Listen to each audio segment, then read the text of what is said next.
پوری بات میں آج کے مہمان پاکستان کے ایک بے حد معروف صحافی ہیں. صحافی بھی ایسے جو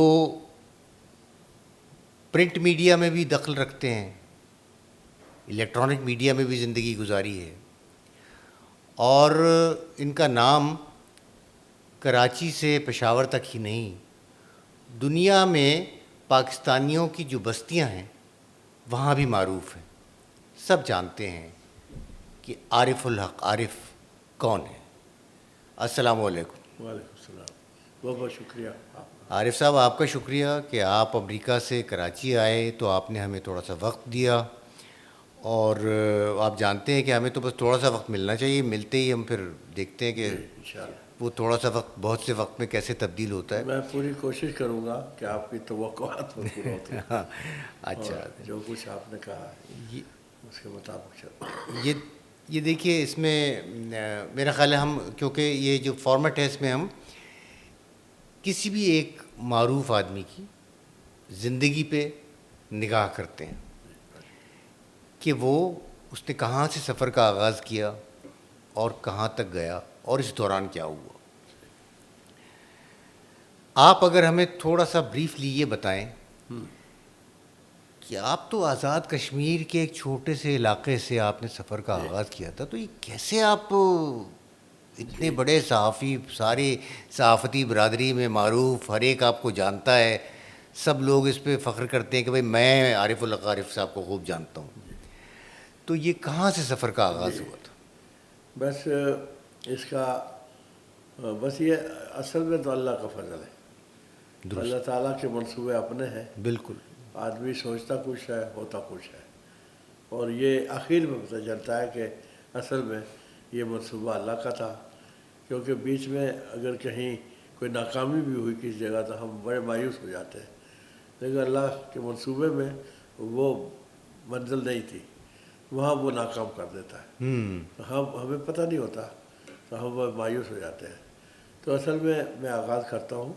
میں ایک نظر مختصر طور پر آپ کو یہ بتاؤں گا کہ یہ سفر کیسے شروع ہوا. جب پاکستان بنا تو میں 6.5 سال یا 7 سال کا تھا. اچھا. آپ پورے 7 سال ہی کہہ سکتے ہیں, اس لیے کہ 10 جنوری 1940 کی پیدائش. اچھا, یہ اس میں فرق ہو سکتا ہے کیونکہ والد صاحب پڑھے لکھے نہیں تھے اس زمانے میں, تو اسکول میں جب داخل کرایا ہوگا انہوں نے تو یہ تاریخ انہوں نے بتائی ہوگی, استاد نے لکھی ہوگی, لیکن مجھے پورا ہوش ہے کہ اس وقت کیا چل رہا تھا. تو ایک 5-6 سال کے بچے کو ہی یہ ہوش ہوتا ہے. تو مجھے یہ یاد ہے کہ اس وقت پاکستان بن رہا تھا اور جلوس نکل رہے تھے, تو ہم حالانکہ دور دراز بالکل ایک پسماندہ گاؤں میں تھے جو لائن آف کنٹرول پر ہے اس وقت. اچھا. یہ وادی بنا ایک کہتے ہیں, ایک وادی ہے جو آزاد کشمیر کی خوبصورت ترین وادی ہے. اس کا شہر ہے کھوئی رٹا. کھوئی رٹا. کھوئی رٹا سیکٹر بڑا مشہور ہے. جی جی وہ جی. اکثر فائرنگ ہوتی ہے, لیکن کھوئی رٹا اس وقت تجارتی ہب ہے, اور وہ اپنے ضلع سے, پرانے ضلع سے بھی زیادہ مشہور ہے. اس کی وجہ یہ ہے کہ وہ بہت مرکزی جگہ پر ہے. یہ مغلوں نے آباد کیا ہوگا, تو انہوں نے بڑی حکمت رکھتے تھے کہ یعنی وہ سینٹر میں ہے. 12 کوس, آپ کوس جانتے ہیں؟ جی جی, 12 کوس. 12 کوس وہاں سے راجوری ہے جو رجوری. مقبوضہ کشمیر میں ہے. جی جی. 12 کوس وہاں سے نوشہرہ ہے, یہ اچھا. اس میں ہے ساؤتھ میں. پھر 12 کوس کوٹلی ہے, اچھا. جو اپنے نارتھ میں. جی جی. اور 12 کوس ہی چڑھوئی ہے جو ویسٹ میں ہے. تو یہ سینٹرل پلیس ہو گئی, حالانکہ یہ تحصیل ہے اور ضلع کوٹلی اب ہو گیا. تو اس وادی کا ایک اونچا پہاڑ ہے, بہت اونچا, آپ اس کو کہہ سکتے ہیں 7000 فٹ کی بلندی پر ہوگا. اس میں اس کے دامن میں ایک گاؤں ہے, اس کا نام محل گاؤں. اچھا. اس میں ہمارا گھر تھا. تو وہ گاؤں لائن آف کنٹرول جب یہ بنی اس میں تقسیم ہو گیا. وہ 1/3 جو ہے ادھر رہ گیا، ایک ہی گاؤں تقسیم ہو گیا؟ ہاں ایک گاؤں تک. اور ہمارے زمین ہمارا مکان وہ اونچے پہاڑ پر تھا، وہ ادھر ہو گیا. اور دوسرا گاؤں جو نیچے تک پھر آتا ہے، تو اترائی ہے نیچے تک آتا ہے، تو وہ ادھر ہماری طرف ہو گیا. تو لائن آف کنٹرول سے یہ کوئی 5 کلومیٹر اندر ہے. تو وہاں سے آپ جاتے ہیں دیکھتے ہیں، لیکن وہ نو مین لینڈ ہے. اچھا. وہاں اب کوئی آبادی نہیں ہے. انہوں نے وہاں ڈویژنل ہیڈ کوارٹر بنایا ہوا ہماری زمین کو. تو وہ اس پہاڑ کا نام ہے پیر بٹیسر. پیر بٹیسر. مجھے یاد ہے وہ اتنا اونچا ہے کہ میرے والد صاحب مجھے چوٹی پر لے جاتے تھے. چوٹی پر گرو رہتے تھے جو ہندوؤں کے پیر ہوتے ہیں، تو وہ ان کے دوست تھے. اور میرے والد صاحب پہلوان تھے، تو وہ وزن بھی اٹھاتے تھے، کشتی بھی لڑتے تھے اور بازو بھی پکڑتے تھے. تو وہ پھر ان سے دوستی تھی، تو وہاں اکثر جاتے تھے. تو ایک دفعہ لے گئے مجھے یاد ہے، مجھے ابھی بالکل تصور میں آ رہا ہے. وہاں سے انہوں نے کہا کہ بچپن میں نظر بڑی تیز ہوتی ہے. تو انہوں نے کہا کہ یہ دیکھو ایک لکیر ہے. تو ایک لکیر نظر آ رہی ہے بہت دور نیچے، کہ لے یہ دریا جہلم ہے. اچھا. اور اس میں ایک سفید نقطہ ہے، ایک کوئی پل سی جگہ سی ہے، نشانی سی کہ جیسے پل ہے. تو پل کے ساتھ وہ مسجد سمندر میں، وہ سمندر نہیں بلکہ اسی دریا میں ان کے ستون اٹھائے گئے. اور وہ اس وقت نئی بنی تھی، تو اس کو جو رنگ کیا گیا نا سفید، تو وہ دور سے جیسے تارا ہوتا ہے چمکتا ہوا اچھا. ایسے نظر آتی تھی. وہ بعد میں پھر ہمیں جانے کا موقع ملا تو دیکھا بھی وہ خاص طور پر، تو واقعی وہ مسجد بڑی شاندار تھی. اب تو وہ رنگ مان یہ وہ سارا جس طرح ہوتا ہے بڑی پرانی ہو گئی. تو یہ اتنی اونچی جگہ پر تھا. اب ہوا یہ کہ تحریک پوری چل رہی تھی، جیسے پورے ہندوستان میں چل رہی ہوگی، ایسے جگہ جگہ قائد اعظم کی قیادت میں یہ شعور پیدا ہو گیا تھا سارے مسلمانوں میں. پھر کشمیر تو ایک الگ بڑی ریاست تھی. ویسے 562 ریاستیں تھیں، لیکن 4-5 بڑی ریاستیں تھیں، اس میں کشمیر تھا. تو اصولی طور پہ فیصلہ یہ ہوا تھا کہ جہاں مسلمان زیادہ ہیں وہ میجارٹی ایریا جو بنے گا علامہ اقبال کے تصور کے مطابق، تو وہ پاکستان میں شامل ہو گئے. لیکن راجہ جو تھا وہ ڈوگرا تھا، مہاراجہ ہری سنگھ. تو اس نے بغاوت ہو گئی، اور اس نے جب پاکستان کا اعلان ہو گیا تو وہ وہاں سے فرار ہو گیا. بغاوت ہو گئی. آپ کو یاد ہوگا، تاریخ میں پڑھتے ہوں گے جی جی. کہ یہاں سے قبائلی چلے گئے تھے. جی. وہ سردار عبدالقیوم خان کی قیادت میں نیلا بٹ پر تحریک کا آغاز ہوا، اور پھر یہ پھیلتی گئی تحریک. ہمارے پاس فوج نہیں تھی، لیکن فوج اس وقت تقسیم تو ہوئی تھی، لیکن سارا نظام جو تھا فوجی وہ انڈیا کے پاس تھا. تو پاکستان کو تو انہوں نے اس لیے قبول کر لیا تھا کہ یہ وائبل نہیں ہے، یہ 4-5 مہینے رہے گا پھر ختم ہو جائے گا. تو اس میں یہ ہوا کہ ہمارے سارے جو فوجی تھے وہ ادھر ادھر اپنے آ رہے تھے، کوئی منظم تنظیم ان کی نہیں ہوئی تھی. تو وہ کمانڈر ان چیف بھی گورا تھا، جنرل گریسی. تو وہ پتہ چل گیا قائد اعظم کو کہ انڈیا کو موو کرنے والا ہے. تو انہوں نے جنرل گریسی کو اپنے دوسرے جو اس کا نمبر 2 تھا اس کے لیے پیغام بھجوایا کہ یہ میں نے سنا ہے تو آپ سری نگر کو لے لو. لیکن وہ تو lord Mount beaten, Jawahar Lal Nehru, Sardar Patel, یہ سارا ایک ملے ہوئے تھے آپس میں. تو انہوں نے پھر جنرل گریسی نے اس پر عمل نہیں کیا، اور اس کا نتیجہ کیا ہوا کہ قبائلیوں نے سمجھا کہ ہم نے سری نگر لے لیا ہے. اور وہی جو جنگ بدر میں ہوا تھا نا 50-13 دادو والا مسئلہ، انہوں نے کہا ہم نے تو فتح کر لیا ہے، تو اب وہ مال غنیمت کے پیچھے پڑ گئے. اب ہندو جو تھا، جو اس کی مکاری مشہور ہے، انہوں نے جب یہ دیکھا کہ بھئی اگر ایئرپورٹ چلی گئی تو سری نگر گیا، انہوں نے فوجیں اتار دی. اور جیٹ طیارے بھی ان کے پاس تھے جنگ عظیم دوم کے. وہ انہوں نے سارے حرکت میں لے آئے، اور انہوں نے پہلا منصوبہ یہ بنایا کہ جو بڑے بڑے پہاڑ ہیں اونچے جو بھی تھے ان پر قبضہ کیا جائے. تو اس میں انہوں نے جہاز بھیجے، اس میں فوجیں اتار دی. ہمارا چونکہ اس پہاڑ کے ساتھ تھا تو مجھے یاد ہے آج تک، میرا خیال ہے اکتوبر کا مہینہ تھا، اور ایسے یہ یعنی آپ 6 سال کے تھے؟ 6-7 سال کے. اب وہ جو بھی ہاتھ لگا، اس لیے کہ اچانک حملہ ہوا، جو بھی ہاتھ لگا وہ لے کے پورے جو مسلمان تھے ارد گرد کے، وہ یہ جنگل تھا، پورا جنگل، یہ پہاڑی علاقہ، تو ہم لوگ پہاڑوں سے ہوتے ہوئے پھر نکلتے ہوئے پھر کوئٹہ شہر آئے. لیکن ہمارے پیچھے ہم رات کو نکلے ہیں تو دن کو بھی بمباری ہو رہی تھی، شہر میں بھی بمباری ہوئی. تو اسے بچتے بچاتے کوئی کدھر گیا کوئی کدھر گئے، بہرحال اللہ تعالیٰ نے بچایا، اور یہ خاندان ہزاروں کی تعداد میں بن گئے، اور مختلف جگہوں سے چاروں طرف سے. اور پھر یہ چلتے چلتے، کیونکہ اطلاعات مل رہی تھی کہ فیصلہ ہو جائے گا، کچھ یہ ہو جائے گا، لیکن ابھی آپ نے ایک کیمپ اقوام متحدہ نے بنایا ہے اور اس میں جانا ہے. وہ کدھر ہے؟ وہ کہتے تھے کہ وہ جیلم کے پاس ہے. اچھا. تو اب وہاں سے پیدل جا رہے ہیں. تو خاندان جو ہے ان کے پاس سامان نہیں ہے، ان کے پاس کھانے پینے کا سامان نہیں ہے. تو ہمارے بھائی 17-18 سال کے تھے، بڑے سوتیلے، تو وہ جاتے تھے. دوسرے اور نوجوان اپنے گھروں کو واپس جاتے تھے، وہاں سے غلہ لاتے تھے، پھر واپس آتے تھے راتوں کو. تو یہ کافی فاصلہ بھی ہوتا تھا. اس طریقے سے کوئی 3 مہینے کا سفر کر کے راستے میں کسی گاؤں میں رک گئے، کسی اور جگہ جنگل میں ہی رک گئے. اس میں پتھر جمع کر کے چولہے بنا لیے، اس میں جو کچھ ہے دال پانی روٹی، کبھی کوئی مرغا مل گیا، کوئی اور چیز مل گئی. اس طریقے سے چلتے چلتے ہم لوگ کوئی 3 مہینے کے بعد میرپور شہر پہنچے، میرپور پہنچے جو بنگلہ میں آ گیا. جی جی. پرانا میرپور.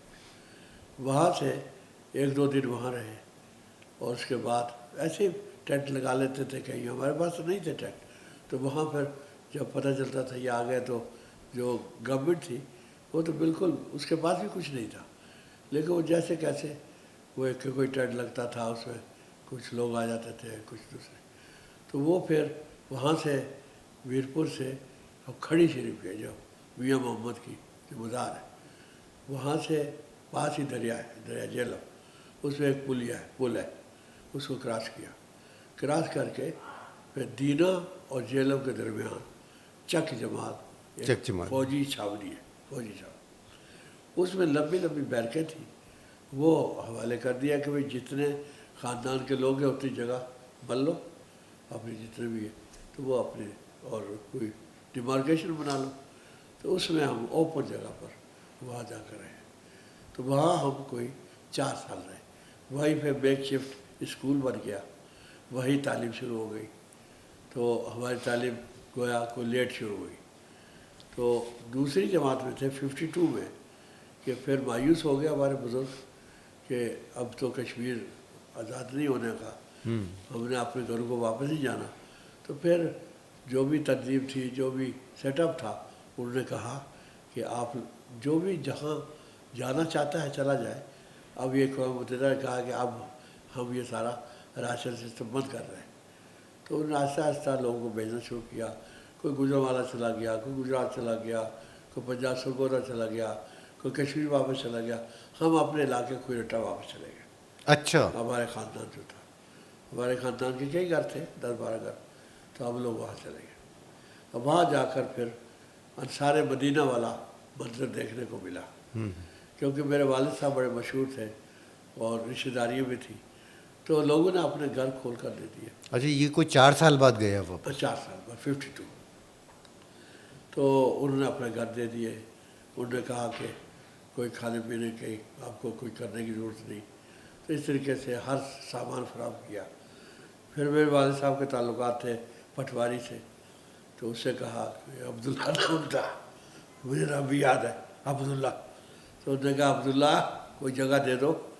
تو اس نے پھر ایک چھوٹی سی جگہ نکالی، 15 کنال پہلے وہ دی. پھر وہاں مکان بنا، اور پھر وہ جھوپڑا نما مکان کچا، تو وہاں رہنے لگے. لیکن یہ وہ زمانہ ہے جب وہ کہتے ہیں پیسے کی ویلیو یہ ہے کہ ایک پیسہ، اور وہ جو کہتے ہیں نا کوڑی سے شروع ہوتا جی ہے، جی تو پھر وہ کیا کہتے ہیں اس کو آنا پائی ہے، اس سے یہ سارے کرنسی چلتی تھی۔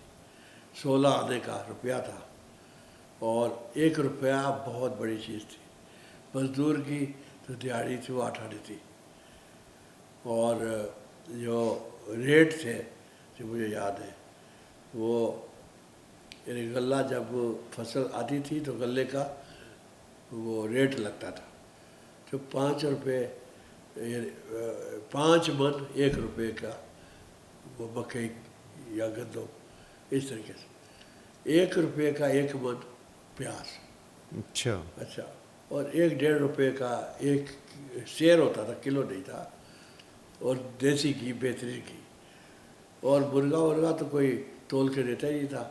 وہ ہماری پہاڑی ایک تھی، وہاں سے لوگ شہر آتے تھے تو مرغے لے آتے تھے گھر کے پلے ہوئے، تو مرغوں کا کھا، یہ کتنے کا ہے؟ 4 آنے کا، یہ کتنے کا؟ 8 آنے کا، اس کے بعد وہ اس طریقے یہ تھا، لیکن پیسہ نہیں تھا، غربت تھی بڑی، یعنی یہاں تک غربت تھی کہ ایک وقت کھانا ملتا تھا۔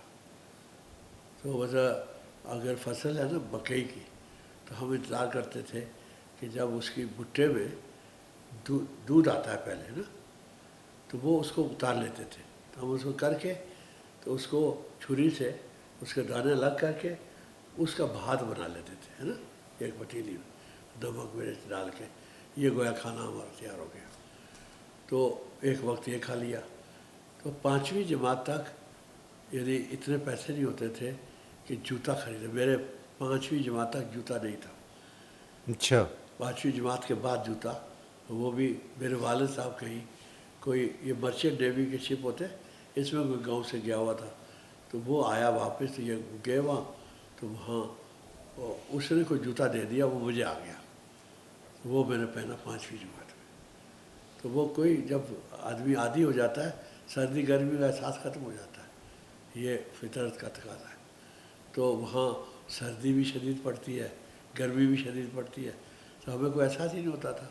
آپ نے کانٹا چبھ رہا ہے، پتہ نہیں کدھر گیا ہے، کانٹا ادھر غائب ہو گیا، تو بس یہ تھا۔ تو یہ تھا، اور اسکول کی فیس تھی 1 آنا پہلی جماعت کی، 2 آنا دوسری کی، 3 آنا، 4 آنا، 5 آنا، 8ویں میں 8 آنے، 9ویں اور 10ویں میں بھی 8 آنے، اچھا لیکن یہ بھی نہیں تھی، تو یہ نہیں ملتی۔ تو اس طرح پڑھا، لیکن پڑھنے کا بڑا شوق تھا۔ تو وہ شوق یہ ہوا کہ ہم 4 طالب علم تھے جو ٹاپ کے تھے اسکول میں۔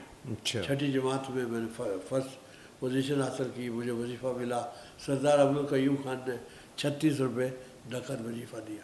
36 روپے اب یوں سمجھیں کہ بہت بڑی رقم تھی، جو کئی مہینے 15 سال تک چلتی رہی ہے۔ لیکن اس کے بعد پھر 10ویں تک ہماری انگریزی بڑی اچھی تھی۔ میں 8ویں جماعت میں، 6ٹھی سے انگریزی شروع ہوئی، 8ویں تک ہم شوقیہ خط لکھا کرتے تھے۔ ہمارے فوج میں تھے کچھ لوگ، تو ان کو خط لکھتے تھے انگریزی میں، انگریزی میں؟ انگریزی میں۔ اچھا تو وہ فوج میں جانے کا بھی شوق تھا۔ ایک اور شوق بھی تھا، ایک اور شوق تھا کہ عالم دین بنے۔ یہ دونوں واقعات سنائیں گے آپ کو۔ اچھا تو ایسا ہوا کہ پھر ہم نے میٹرک کر لیا، تو یہ 4 جو طالب علم تھے، اس میں ایک تو تھا جینیس، وہ محنت کرے نہ کہ اس نے تو فرسٹ آنا ہی ہے۔ اچھا وہ ماشاءاللہ پوری تھرو آؤٹ زندگی ایسے ہی رہا، اب بھی ہے، آج کل بیمار ہے، اس کا نام ہے خان محمود، پروفیسر خان محمود، وہ پھر کالج کے پرنسپل بھی رہے۔ دوسرا تھا ایک محمد حنیف، ایڈوکیٹ بنا، وہ 82 میں اس کا انتقال ہو گیا۔ تیسرا تھا وہ پولیس میں چلا گیا، تو وہ DIG کے عہدے سے ریٹائر ہوا، اس کی بڑی المناک موت ہوئی، بہت بیمار تھا، سارے گھر والے کے گئے ہوئے تھے، اور وہ بستر بیڈ ریڈن تھا، اور کئی سرکٹ کو آگ لگی اور جل کے مر گیا، بہت ہی الگ۔ تو اس میں یہ ہوتا تھا کہ باقی 3 میں کمپٹیشن، جو جتنی زیادہ محنت کرے اتنا وہ آگے بڑھ جاتا تھا. تو جب رزلٹ فائنل یہ ہوا تو میں دوسری پوزیشن پر, ضلع میں تیسری پوزیشن آ گئی. ہمارا بورڈ تھا لاہور. اس وقت لاہور بورڈ جو تھا وہ پورے صوبہ سرحد کا, پورے آزاد کشمیر کا اور پورے رحیم یار خان تک پورے پنجاب کا بورڈ تھا. اس بورڈ میں جو پوزیشن آتی تھی وہ 72 یا 73 پر آتی تھی. میرے تھے 69 پلس. اچھا, بہت اچھے نمبر تھے کئی سبجیکٹ میں, پورے کے پورے 100%, مطلب میتھ میں, ڈرائنگ میں, اس میں سے. تو اب سوال یہ ہوا کہ یہ نتیجہ آ گیا تو میں اس زمانے میں سوشل تھا. سوشل سے مراد یہ ہے کہ جو شہر تھا جس میں اسکول تھا اس کی کوئی 100-200 دکانیں ہوگی, آبادی بھی کم تھی. تو ان کے جو وہاں کے کرتا دھرتا تھے, 1-2 جاگیردار تھے, ان کو جاگیریں ملی ہوئی تھی, تو ان سے تعلقات تھے. وہ بیٹھتے تھے, بات چیت کرتے تھے. تو ان سے پھر ہم نے کہا کہ میں آگے پڑھنا چاہتا ہوں, کیونکہ والد صاحب نے کہا کہ اگر پڑھنا چاہتے ہیں تو اب میں نے جتنا پڑھانا تھا میں نے پڑھا دیا, اب آپ نوکری کرو, ہمیں بھی کھلاؤ, اور پڑھنا جتنا مرضی ہے, میں روکتا نہیں. سوال یہ ہوا کہ کہاں کیا کیا جائے جس میں دونوں چیزیں. تو پھر یہ مشورہ کیا وہ باقاعدہ, وہ جو شہر کے لوگ تھے 5-7 تھے, تو ان سے مشورہ کیا. تو انہوں نے کہا, ان میں سے 1-2 کراچی ہو کے جا چکے تھے, کہ بھئی اگر آپ کو موقع ملے تو کراچی چلے جاؤ.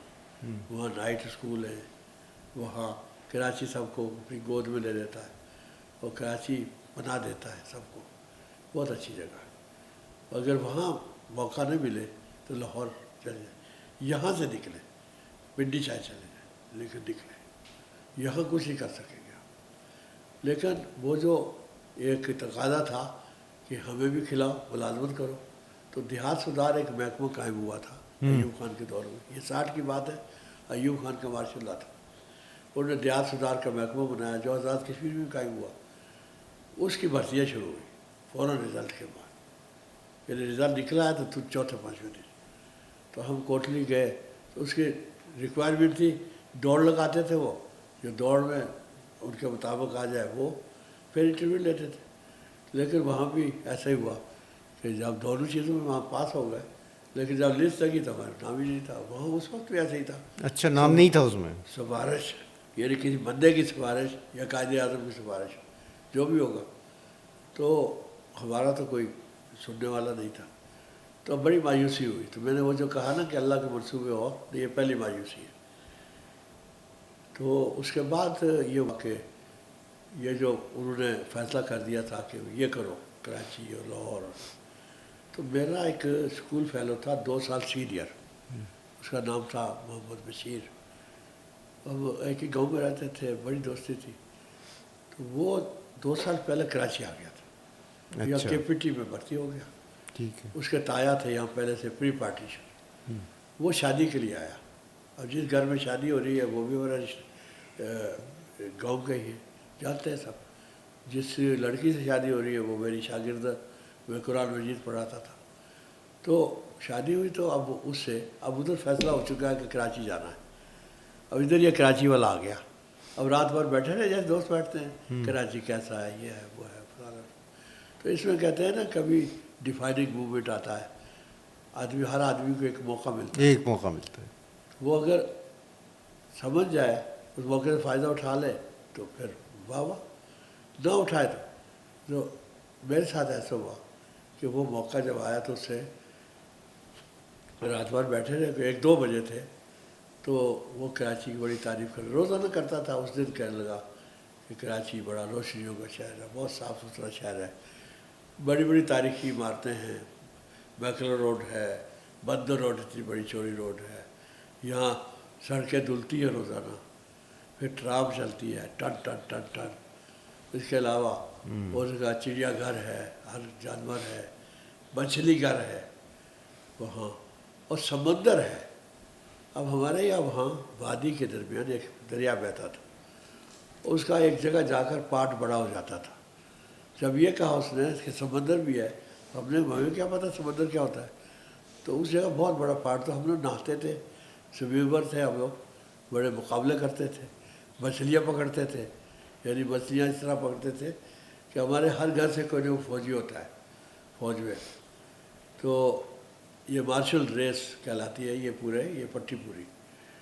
تو وہ جب چھٹی پر آتے ہیں نا گرینیڈ لے آتے تھے، تو وہ سردیوں کے زمانے میں کسی بڑے جو ایسا پارٹ بن جائے جہاں مچھلیاں جمع ہوتی ہیں، وہ گرینیڈ جو ہے اس کو چلا دیتے تھے، اس کے دھماکے سے مچھلیاں مرتی.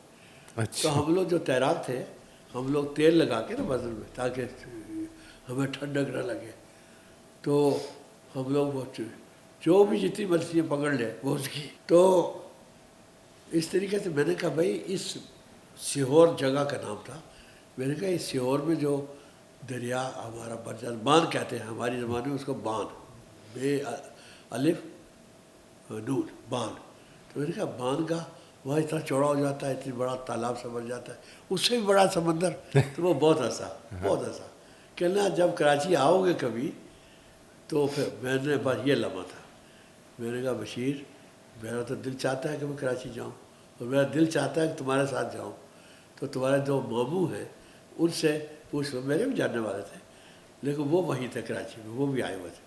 میں نے کہا تم لوگ مشورہ کر لو، میرے پاس نہ کرایہ ہے نہ میرے پاس 3 مہینے کا خرچہ ہے، لیکن میں 3 مہینے کے لیے جانا چاہتا ہوں. اس میں قسمت آزمائی کریں گے، اگر مل گئی نوکری تو ٹھیک ہے پھر واپس آ جاؤں گا، 3 مہینے برداشت کر لو. تو وہ بڑا خوش ہوا، وہ تو چاہتا تھا. تو اس نے کہا میں ماموں سے پوچھ لیتا ہوں. دوسرے دن اس نے خوشخبری سنا دی کہ ماموں تو اتنے خوش ہوئے. میرے کتنے بڑے لوگ تھے یہ، یعنی وہ کوئی بڑے عہدوں پر نہیں تھے. صحیح کہا. وہ کالٹیکس میں وہ تھے سیکیورٹی گارڈز، ٹھیک ہے، ایک کے پی ٹی میں سیکیورٹی گارڈ، دوسرا کالٹیکس میں کیواڑی میں. اور یہ جو ہے یہ جو کے پی ٹی میں کلرک ہوتے ہیں، یہ کلرک تھا. یہ بھی کوئی بڑی چیز نہیں. اب صاحب لیکن میں نے دل میں سوچا کہ انہوں نے تو ہاں کر دی، لیکن کم سے کم کرایہ تو اپنا لے کر جائے، اب ان پر یہ بوجھ نہیں ڈالنا چاہیے. تو میں نے والد صاحب سے جا کے کہا کہ میں کراچی جا رہا ہوں، فیصلہ ہو گیا، وہ پرسوں جا رہے ہیں 4 دن بعد. تو 25 روپے چاہیے. میں پوچھ لیا، انہوں نے کہا 18 روپے تو ریل کا کرایہ اور یہاں سے ٹرانسپورٹ کا جیلم تک، جیلم سے آپ گاڑی پر بیٹھیں گے، اور باقی جو ہے 5-6 روپے اور رکھ لو راستے کے لیے، اگر ہو جائے تو ٹھیک ہے ورنہ ہو جائے گا. کیونکہ وہ سارے کو 10-15 آدمی جا رہے تھے ساتھ، تو یہ بڑے لوگ تھے.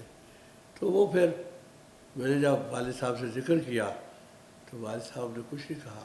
میرے سب دیکھتے رہے، پھر ان کی آنکھوں سے 2 آنسو ٹپ گئے. تو میں سمجھا کہ نہیں ہے میرے پاس. میں بھی منہ نیچے کر لیا. وہ نکل گئے کہیں. وہ 3-4 گھنٹے کے بعد آئے، 15 روپے آ کر چل لے یہ ہوئے ادھار کسی سے لیے. اب وہ ہم دوسرے دن بیٹھے ہوئے گھر پر. دیہات سدھار کا جس کا ذکر کیا، جس میں ناکام ہو گیا تھا، اس کا بابو تھا، وہ فیصل آباد کا تھا، نام میں اب بھول گیا. وہ آیا، وہ آتا اب بات چیت کرتا تھا میرے ساتھ، بیٹھتا تھا. وہ وہاں سے گزرا، وہ پین گیسٹ تھا کسی گھر میں. وہ کہنا باپ بیٹے کے چہرے پر 12 کیوں بج رہے ہیں؟ کیونکہ ہمارا ہر چیز بدلا ہوا تھا. تو میں نے پھر کہہ دیا کہ میں کراچی جا رہا ہوں، اور کراچی جانے کے لیے 25 روپے چاہیے، اور 15 روپے آ گئے ہیں، 10 روپے کہیں سے مل نہیں رہے ادھار. اس نے بھی کچھ نہیں کہا، وہ بھی وہاں سے چلا گیا. تو 1 گھنٹے کے بعد واپس آیا اور اس نے 10 روپے دے دیا.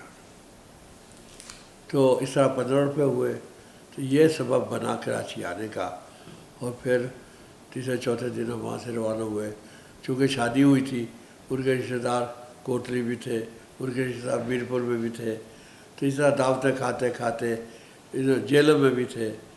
وہ کھاتے کھاتے کوئی ہفتے 10 دن کے بعد ہم جیلوں سے نومبر کے آخری دنوں میں ہم سیدھا کراچی اترے سٹی اسٹیشن. اچھا. اس وقت موسم خزاں کا آغاز تھا. تو اب ہم نے جب وہاں سے ڈیٹی جیٹی سے گزرے تو میں نے کہا بھائی سمندر کدھر ہے؟ تو اس نے کہا یہ دیکھ لو لیکن یہ سمندر نہیں ہے، سمندر تو آگے ہے، یہ تو اس کا ایک حصہ آ رہا ہے ادھر. خیر یہ اس طرح کراچی میں کماڑی میں ہم کماڑی میں. لیکن اخلاق بھائی وہاں جا کر جو مجھے ایک اور شرمندگی ہوئی اور ان کے بڑا پن، ان کا بڑا ہونے کا جو احساس ہوا وہ میں بیان نہیں کر سکتا. وہ یہ تھا کہ جس گھر میں وہ ایک غیر آدمی کو لے جا رہے ہیں، یعنی ہم رشتہ دار نہیں تھے، گاؤں کے تھے. وہ گھر کتنا بڑا تھا؟ وہ گھر تھا اب یوں سمجھو کہ میرا خیال ہے 10 ہوگا یا 8 بائی 8 کا ایک کمرہ، پیچھے 8 بائی 4 کا آدھا کمرہ، اس کے آگے سین تھا اور اس کے آگے ایک نالی جا رہی ہے جو اوپن نالی ہے، اور پھر جعفری لگا ہوا ہے، جعفری دروازہ جیسا ہوتا ہے جعفری لکڑی. جی جعفری اس کے ساتھ میری چارپائی انہوں نے 8,000 روپے کی خرید کے وہ ڈال دی، اور یہ میرا وہ بستر انہوں نے خود ہی کیا. اب بتائیے 2 ماموں رہتے ہیں ان کے، یہ شادی ہو کے آئے ہیں، اور اتنا چھوٹا سا تو مطلب میں تو حیران رہ گیا کہ بھائی یہ انہوں نے یعنی مجھے کیسے انہوں نے. لیکن میں 3 مہینے رہا ہوں. اچھا. اور 2.5 مہینے میں مجھے پہلی جاب ملی KPT میں ڈیلی ویجز کی. اس عرصے میں ان کے ماتھے پر کبھی بل نہیں آیا، بل کہ جو وہ کھا رہے ہیں میں کھا رہا ہوں، جو سلوک وہ ایک دوسرے سے کر رہے ہیں وہ میرے ساتھ کر رہے ہیں. تو یہ مجھے احساس ہوا کہ دیکھیے آج کل کیا ہے، جتنے بڑے گھر ہو گئے ہیں اتنے ہمارا دل چھوٹے ہو گئے. تو وہاں دیکھیے انہوں نے ایک ایسے آدمی کو جو ان کا رشتہ دار نہیں تھا، تو صرف ایک دوستی تھی، تو وہ وہاں انہوں نے میرے تو 2.5 اور 3 مہینے میں ساتھ رہا. پھر جب میری ڈیلی ویجز لگ گئی، اب ڈیلی ویجز کیا تھی وہ اس کا بھی ایک تھوڑی سی تفصیل بتاؤں کہ میں روزانہ آ کر پہلے ملازمت کی تلاش میں نکلا. پڑھائی ابھی پیچھے. ملازمت کے لیے ایک دوستی ہو گئی، وہی رہتا تھا کہ RTC بسیں چلتی تھی. جی کراچی کی روڈ ٹرانسپورٹ کارپوریشن. ان کا ایک وہ تھا کنڈکٹر، وہ ادھر ہی رہتا تھا، دوستی ہو گئی. تو میں نے کہا یار میرے پاس تو پیسے نہیں ہیں، تو میں کبھی بندر روڈ پر اتر جاؤں گا، کبھی نہ اتر جاؤں گا. اور KRTC کہاں تک تھا، اس کا روٹ کہاں تھا، یہاں سے وہ لیاقت آباد نمبر 10 پر ختم، ادھر 3 ہٹی پر ختم، ادھر لس ویلے پر ختم، کوئی پل ول نہیں ہے. اور یہ سارا ادھر تھا. تو یہ میں نے پھر بولٹر مارکیٹ اترنا، وہاں جگہ جگہ جانا، اسکولوں میں انٹرویو کے لیے کوشش کرنا، لیکن کہیں کوئی بات ہی نہ بنے. اب ہوا یہ کہ کوئی 2.5 مہینے ہو گئے، تو میں نے کہا یار واپس جانا پڑے گا. لیکن وہی KPT کا اس وقت ایک کراچی بندرگاہ کے 2 حصے ہیں، ایک ایسٹ واف ہے، ایک ویسٹ واف. ہم ایسٹ ہے، کیواڑی ایسٹ ہے. تو اس کا جو DTM کہلاتا تھا، جو بڑا افسر، ایک تھا ٹریفک مینیجر، اس وقت یہ تھا، ایک تھا. پھر 2 تھے، 3 تھے ڈپٹی ٹریفک مینیجر، 2 تو تھے ایسٹ ویسٹ، اور ایک اور تھا اسپیئر میں رہتا تھا. باقی کوئی 4-5 انسپیکٹرز تھے، باقی سپروائزرس اور یہ. تو جو DTM تھا وہ پارسی تھا، کابرا جی. اس کا جو اب اسسٹنٹ کہہ لیں، جو باہر کھڑا ہوتا ہے، واچ مین ہوتا ہے، جو لوگوں کو چھوڑتا ہے اندر، اس کا نام پٹے والا تھا وہاں. تو بڑے افسر کا پٹے والا بھی بڑا ہوتا ہے نا. تو وہ بھی اس خاندان کا جو بشیر تھے انہی کا عزیز تھا. اس نے کبھی توجہ نہیں دی. ایک دن سارے اکٹھے ہوئے بھٹا ولیج میں، ہم لوگ تھے کیواڑی کی سائڈ میں، وہ بھٹا ولیج میں. تو اس نے پوچھا کہ عارف صاحب کو کچھ ہوا؟ انہوں نے کہا مجھے کیوں نہیں بتایا آپ نے؟ عارف صاحب کدھر ہیں؟ میں سن رہا تھا تو میں آ گیا. کل تیار ہو جائیے اب میرے ساتھ جائیں گے. تو کہوا جی رہتا تھا بیچ لگیری حضور کے پاس. یہ سارے پارسی ادھر رہتے. یہ یہاں سے پیدل جاتا تھا, گھاس مندر سے داخل ہوتا تھا, معائنہ کرتے کرتے 12 بجے پہنچتا تھا 1 نمبر آخر میں. اچھا. تو 12 بجے پہنچا. اب وہ چراغ عالم صاحب نے ڈرامہ کرنے کے لیے اپنا موڈ خراب کیا ہوا بیٹھے ہوئے یوں کر کے. کہلے چراغ عالم کیا بات ہے, تم آج وہ چراغ عالم نہیں نظر آ رہے؟ کہلے ہاں جی ایسا ہی ہے. کیا بات ہے, اندر آؤ. وہاں جا کر کہتا ہے کہ یہ موڈ خراب کیوں نہ ہو, میرا بھائی آیا ہوا ہے کشمیر سے, پڑھا لکھا ہے اور بے روزگار ہے. کیا پڑھا ہوا ہے؟ میٹرک. اچھا تو تم نے تو کبھی ذکر نہیں کیا. کہنے جی مجھے شرم آتی تھی کہ میں کہوں, تو بہرحال جب میں نے کوشش کی کہ باہر ہو جائے, نہیں ہوا تو اب میں اس سے بیان کروں. کہاں ہے؟ باہر بیٹھا ہوں. وہ مجھے بلا لیا. انہوں نے وہ 2-3 چیزیں لکھوائی جو چیزیں وہاں کرنے کی تھی. ایک ہوتا ہے وہ جو پیٹیاں آتی ہیں باہر سے, اس میں مارکا ہوتا ہے, مارکا کہتے ہیں, وہ پتہ ہوتا ہے. تو اس کو اسی طریقے سے لکھنا ہے جیسے کامہ فل اسٹاپ, ورنہ اگر ذرا سا کامہ بدل جائے نا تو وہاں ہزاروں روپے کی رشوت لے لیتا ہے کے پی ٹی والا. تو یہ لکھوا لیا, میں نے لکھ دیا, میرا ہینڈ رائٹنگ اچھا تھا. تو ڈیلی ویجز میں ہو گئے 8 روپے دن کے, 8 روپے 5 روپے 8 آنے رات کے. لیکن ڈیلی ویجز کا مطلب یہ تھا کہ 17 جان لگتے ہیں, ادھر 14 لگتے ہیں. تو وہ جہاز جس وقت اکثریت میں آ جائیں زیادہ کام بڑھ جاتا تھا. اچھا. اس وقت کے پی ٹی کے جو پرماننٹ لوگ تھے وہ پورے ہو جاتے تھے. پھر ڈیلی ویجز کو فرسٹ کم فرسٹ بنیاد. تو اب لائن میں لگنے کے لیے, کیو میں لگنے کے لیے, اگر آپ نے دن کا کام کرنا ہے تو رات کے 3 بجے آ کر کھڑے ہو گئے وہ, اور دوسرا آیا پیچھے کھڑا ہو گیا, تیسرا پیچھے. پتہ چلا کہ بھائی ہم دیکھ رہے ہیں وہاں سے 1 نمبر سے کہ منوڑا میں جہاز برآمد ہوا. بڑے خوش ہو گئے, وہ آ رہے ہیں, اب لنگر انداز ہوگا, اب یہاں وہ مال اتارے گا, ہمیں کام ملے گا. کبھی کبھی ایسا ہوتا تھا کہ مثلاً 10 نمبر پر میں کھڑا ہوں, 9 پر ہی وہ ختم ہو گیا, بھائی آپ ختم. تو اب وہ 6-8 گھنٹے جو ہم 3 بجے سے آئے ہوئے ہیں وہ سارے ضائع گئے. پھر آؤ. اسی طریقے سے رات کے لیے دن کے 3 بجے جا کر کھڑے ہوتے. تو یہ کوئی 100-200 لوگ تھے, 300 ہوئے. تو یہ ڈیلی ویجز تھے, اس میں شامل ہو گئے. تو گویا وہ شرط پوری ہو گئی کہ اب ہم واپس نہیں جا رہے. پھر انہوں نے کہا کہ اب آپ کا یہ لگ گیا ہے, اب ہم آپ کو بیچلرس کے ساتھ کرتے تھے. وہ انہوں نے پہلے پٹھانوں کے ڈیرے میں کر دیا. وہ مجھے ذرا ایک دن بھی اچھا نہیں لگا. میں نے کہا نہیں, میں اس میں نہیں رہوں. پھر انہوں نے کہا کہ ایک مسجد تھی, مسجد کے ساتھ کوارٹر تھا. تو اس میں ہری پور ہزارہ کے ایک ٹریفک کانسٹیبل تھا, اس کا نام تھا عبداللطیف. بعد میں ٹیچر بنا, لیکن اس کے بھائی تھے. تو اب وہ صاحب وہاں چلے گئے. اس نے کہا کہ ہم کھانا خود بناتے ہیں اور ہوٹل سے نہیں کھاتے, کیونکہ اگر ہوٹل سے کھائیں گے تو ہم گھر والوں کو کیا بھیجیں گے ہیں. تو ہم اگر 6 آنے کا کھانا کھائیں گے, 6 آنے کا, تو کیا بچائیں گے. تو ہم 3 آنے کا کھانا پکائیں گے. مطلب جو لاگت آتی ہے 2 آنے 3 آنے گھر پکائے تو جو آدمی گھر رہے گا وہ بنائے گا, سبزی وغیرہ, ترکاری, سالن, آٹا گوندھ کے رکھے گا.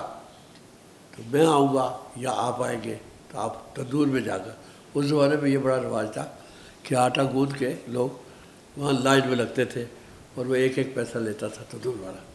خیر پہلا دن ہی ایسا ویسا آ گیا اخلاق بھائی, ایسا آ گیا کہ وہ ہمارے ذمہ ہو گئی سبزی بنانا.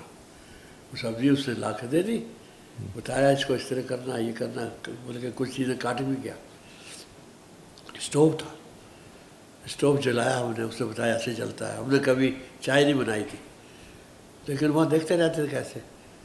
تو وہ بتا کے گیا کہ بھئی پیاز جو ہے نا اس میں ڈالڈا میں ڈالنا ہے, پھر جو ہے مسالے ڈالنے ہیں, پھر سبزی ڈال دینی, پک جائے گا. اور ہم نے کیا کیا کہ پیاز ویاز کاٹ کے اسٹوو چلا نا بڑے پریشر سے چلتا ہے، جی تو اس پر پتیلا رکھا، ڈالڈا تھا اس زمانے میں، جی تو پیاز جب ڈال دیا، اب میں بھول گیا آگے کیا کرنا ہے۔ اب وہاں سے 20 گز کا فاصلہ تھا وہ گھر جہاں میں رہتا تھا، اچھا تو وہ عبدالبی نام تھا ان کا، جو میرے دوست کی بیوی تھی، جو میری شاگردن تھی۔ میں وہاں سے بھاگ کے گیا کہ عبدالبی میں نے یہ کام کیا، سبزی پکانی ہے، اب کیا کروں؟ تو عبدالبی نے پوچھا وہ اسٹوو آپ کا جل رہا ہے یا اسٹوو بند کر کے آئے؟ میں کہا وہ تو جل رہا ہے۔ کہ نہیں، جائیے پہلے اس کو بجھائیے، وہ پورے کوارٹر کو، اس کمرے کو آگ لگا دے گا اور آپ کا ہر چیز جل جائے گی۔ میں گیا تو وہاں سب کوئلہ ہوا تھا۔ یہ پہلے ہماری سبزی بنانے کی یہ آغاز تھا۔ بعد میں تو ہم ماسٹر ہو گیا، مردانہ کچن چلاتے ہیں۔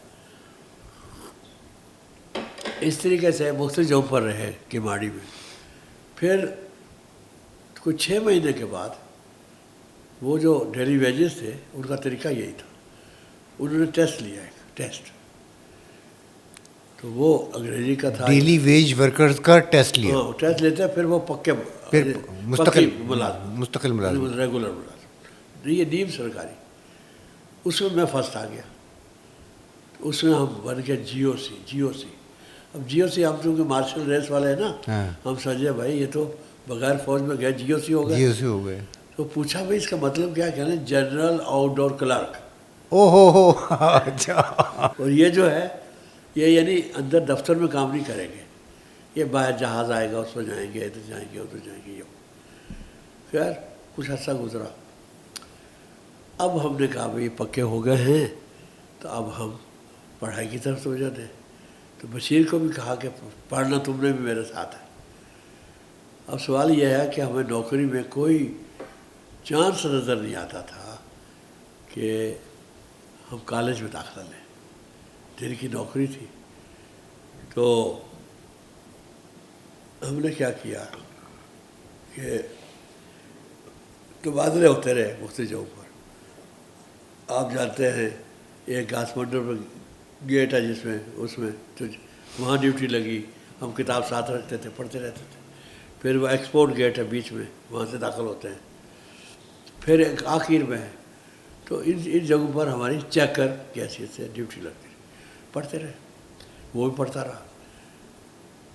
جنرل پڑھ رہے ہیں ابھی کچھ نہیں۔ پھر ہم نے فیصلہ کیا کہ ہم نے نوکری میں کالج میں داخلہ نہیں ہوگا، نہیں پڑھنا ملے گا، تو ہم کیا طریقہ اختیار کریں؟ وہ کس سے مشورہ کیا، کچھ پتہ تھا کہ یہ وایا بٹھنڈا ایک طریقہ ہے۔ وہ جو مشرقی زبان ہے 3، عربی، فارسی، اردو، جی اس کا ایک امتحان ہے، تین درجے کے امتحان ہے ہر ایک کے۔ تو اگر آخری درجے کا امتحان فاضل کا امتحان آپ دے دیں، عربی فاضل، حدیث فاضل، اردو فاضل، ہم نے اردو کا انتخاب کیا اور غالب، میر، یہ وہ سارے اس میں، وہ پھر پڑھ ڈالے۔ اور یہ 62 ہے، بی ڈی الیکشن ہو چکے ہیں، اور اس کا بورڈ لاہور ہے، اور صدر سمرسیٹ اسٹریٹ میں ایک اسکول ہے، اب بھی ہے، وہ مرکز بنا۔ اس مرکز میں اب بی ڈی ممبر جو تھے وہ نئے بی ڈی ممبر بنے تھے، تو ویجیلیٹر نے ان کو نقل کرنے سے منع کیا، انہوں نے ہنگامہ کر دیا۔ وہ پاورڈ بائی ایوب خان تھے، جی جی، انہوں نے کہا کہ آپ نے بدتمیزی کی ہے اور یہ کیا ہے وہ کیا ہے، پورا پیپر پھاڑ دیے۔ تو اس عرصے میں کیا ہوا کہ جب بہت ہنگامہ، ہلڑ بازی ہوئی، حالات قابو سے باہر ہو گئے، تو ایک اونچی جگہ پر ایک کرتا حیدرآبادی پاجامہ پہنے ہوئے، کرتا حیدرآبادی پاجامہ، وہ اوپر چڑھا، اس نے کہا ذرا رکے، یہاں ہلڑ بازی نہ کریں، میں بھی امتحان دے رہا ہوں، میں بھی بی ڈی ممبر ہوں، بلکہ میں چیئرمین ہونے والا ہوں یا ہو گیا ہوں، تو آپ ایسا کریں کہ یہ طریقہ نہیں ہے۔ ہم ایک ایکشن کمیٹی بناتے ہیں، اس ایکشن کمیٹی میں 4-6 لوگ ہو جاتے ہیں، شام کو آپ وہ جنگ کے دفتر آؤ، وہاں ہم خبر لگائیں گے، تو پھر ان کو پتہ چلے گا یہ ہے طریقہ۔ اچھا، یہ کون تھے؟ یہ کون تھے؟ بعد میں پتہ چلا یہ سید محمود احمد مدنی تھے۔ اچھا یعنی جو جنگ کے ایڈیٹر جن کو بننا تھا۔ جی جی ماشاء اللہ، اچھا۔ جو میرے مینٹور بنے اور مجھے جنہوں نے ایک کندہ ناتراج کو ایک تہذیب یافتہ بنایا اور میرے بڑے بھائی بن گئے۔ ہم دونوں ایسے تھے کہ یک جان دو کالم جس کو کہتے ہیں۔ ہمیں لوگوں نے کہنا بھی شروع کر دیا کہ مدنی صاحب اور آپ دونوں بھائی ہیں، ہم انکار نہیں کرتے تھے۔ عارف صاحب ہمارے ساتھ ہیں، بات چیت چل رہی ہے، یہ شاید کئی نشستوں میں چلے گی، تو آپ ہمارے ساتھ رہیے گا، اگلے ایپیسوڈ کا انتظار کیجیے گا۔